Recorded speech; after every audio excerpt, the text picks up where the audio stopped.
This instructional video is for the dumbbell military press. Now the dumbbell military press is probably the best exercise you can do for overall shoulder development, but it's the way you perform the exercise. So focusing on form and control of this exercise is going to make and break the difference between you just pushing weight and you developing your shoulders.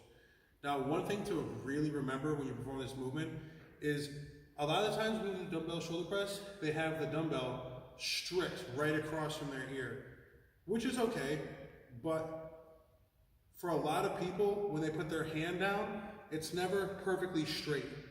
It's either cocked a little bit to the left or cocked a little bit to the right. So when you kick the dumbbells back, they should be sitting wherever they naturally feel like they're gonna sit. It's still over the shoulder, but you should never be forcing something into a position where it's not supposed to be in, because one, you're gonna make yourself a little more prone to injury, and two, you're not really gonna be working the area like you're trying to work it. So again, when I kick these back, they're gonna sit where they naturally sit. Another thing too is, the shoulder is just like any other muscle group. It's a stretch and contraction. So when I do a shoulder press, me coming all the way down isn't hurting my shoulders like some people would say. If it's a weight that I can't handle, then it's going to hurt my shoulders. But if I can handle the weight, then the shoulder is just like the bicep, it's just like the leg, or the quad. It's a stretch and it's a contraction. So when I do the dumbbell press, if I come down all the way and I stretch my shoulder, I can actually feel my shoulder stretch, pause for a second, drive back up and squeeze the delt instead of just pushing.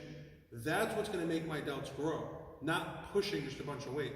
So I'll show you how to actually perform the movement and all the steps I just said.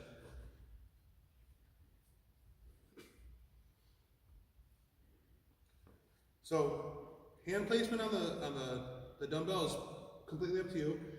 I prefer to tuck my thumb in and keep the weight in the heel of my hand.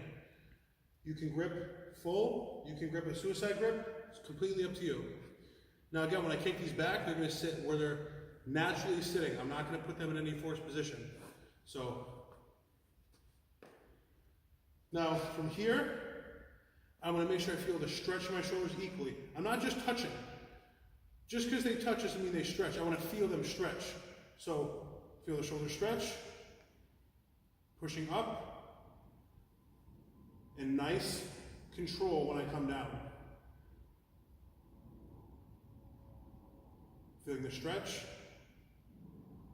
symmetrically, and driving through.